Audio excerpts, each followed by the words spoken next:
We're gonna make that awesome short rib ragu. This one is one of my favorites. I love to use pappardelle for it, but you could use any pasta you want. You could even use gnocchi, and we just made gnocchi in a couple videos back, so that would be great. Let's prep all the ingredients and then let's sear those short ribs.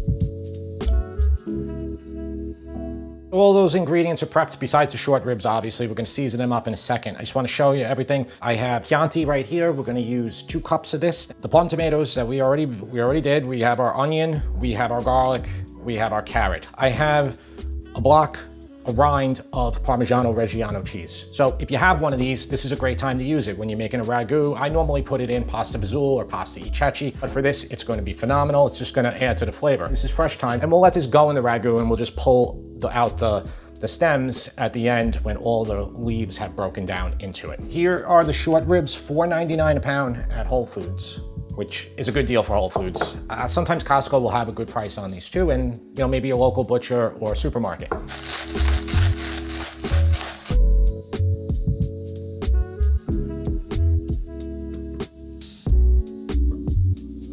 We're gonna use the Dutch oven. This works really well for braising, for making a ragu in the oven. It's gonna heat this up to about medium heat. Let it take about 7 minutes right now to get hot enough. After that salt's been on there a little while, you might wanna just pat it dry, okay?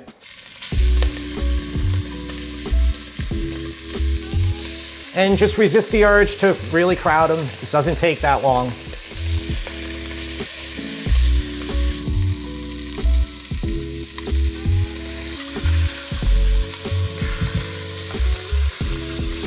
So this side right here, this is like one of the narrow side. You want to cook this also. Do all the sides and just repeat for all the batches. See how nice that is? Okay, pull these out. And when you're done with your last rib, turn the heat down to medium low. So here are all the short ribs. They're all seared perfectly. You see that?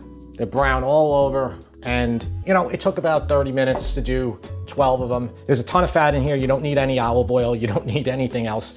You could actually take a little bit out of it if you want. I'm not gonna do that. So let's do the carrots and the onion.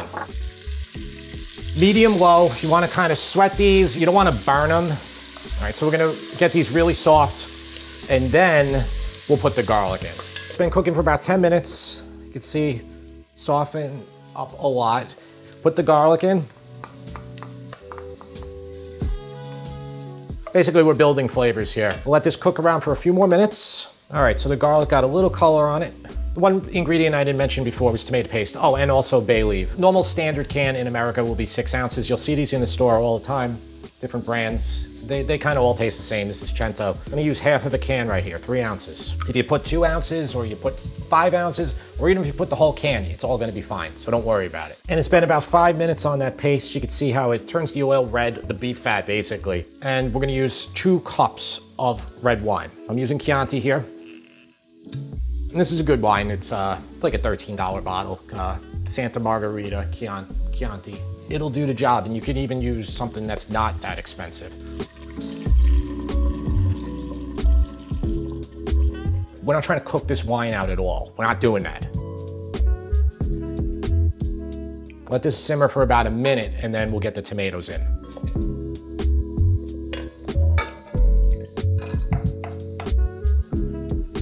Here's the Parmigiano Reggiano rind. Put this in there. Gonna let that cook in there the whole time. I have 2 bay leaves. If you don't like bay leaf, don't use it at all. Here's all that thyme. It's not that much, even though it looks like a lot.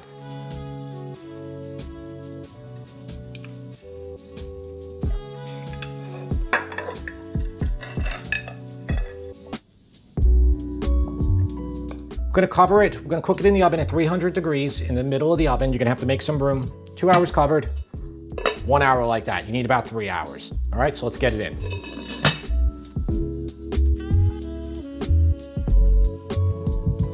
It smells phenomenal right now. Just so good. At the 1 hour mark, I just turned a couple of them over. 99.9% of the time when you're cooking it this way in the oven, you're never gonna get any sticking. And we have 0 sticking. So for now, we're just gonna leave it cracked to about here. You can see that? So it's open. If you take it off completely, you might get a little too much evaporation and it might thicken up too much in that last hour.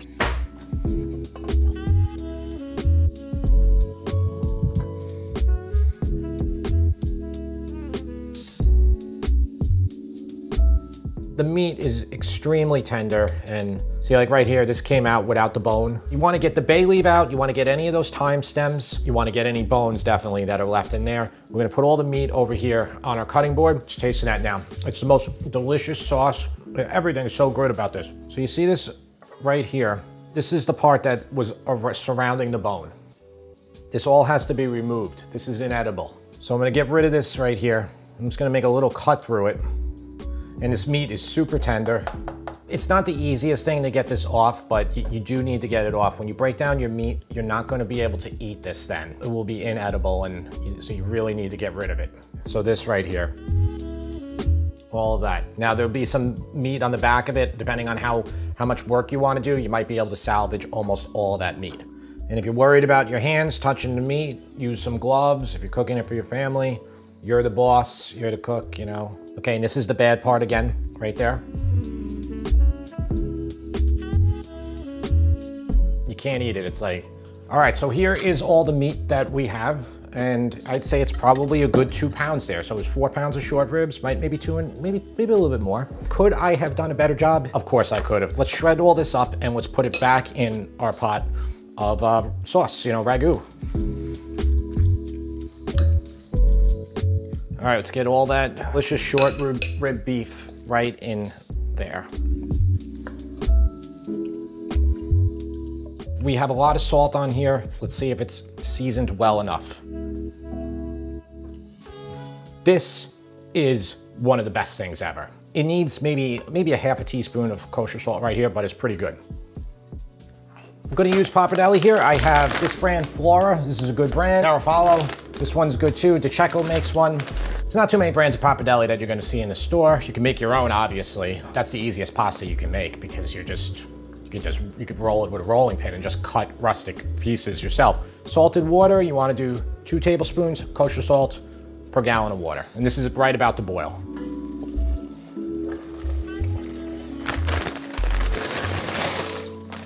Just stir it for about a minute so it doesn't stick. All right, so I heat my pan up to about medium-low. We don't want to over-sauce our pasta. There's a lot here, so you know, you might have leftovers, and you could always add more, but you can't take it away.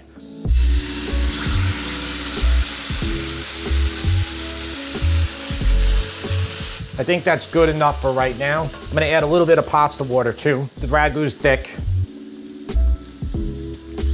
Okay, and it's not gonna stick to my pan because I heated that pan up first. If you didn't do that with stainless, then you're gonna have a problem. Yeah, this pasta said 8 minutes, but that's not done. Not even close. And the bag said 8 minutes. I knew that was wrong because I've used the brand before and it said 16 minutes on the bag. And it looks like the same gauge and everything. So you gotta make sure that it's good. Don't just say, oh, this person said to do this and it didn't come out right. Ultimately, whether something's gonna be good or bad is based on your ability to do it yourself. The smell is just, it'll just stop you in your tracks. All right, so it's very al dente.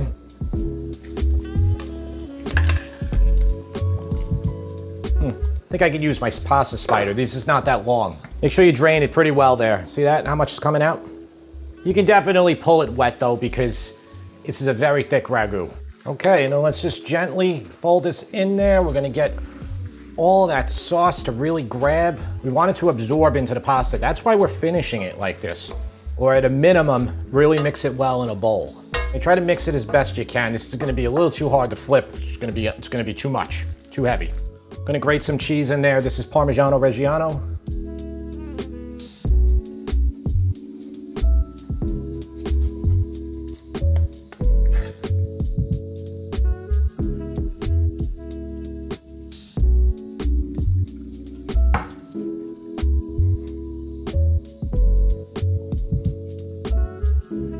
me try a bite. Many times. And this is one of my favorite dishes, personally. Like, I even like this better than like a raviola. All right, well, let's take a picture of this so then we can eat it for dinner. All right, thanks, buddy. Here, you can have another bite if you want.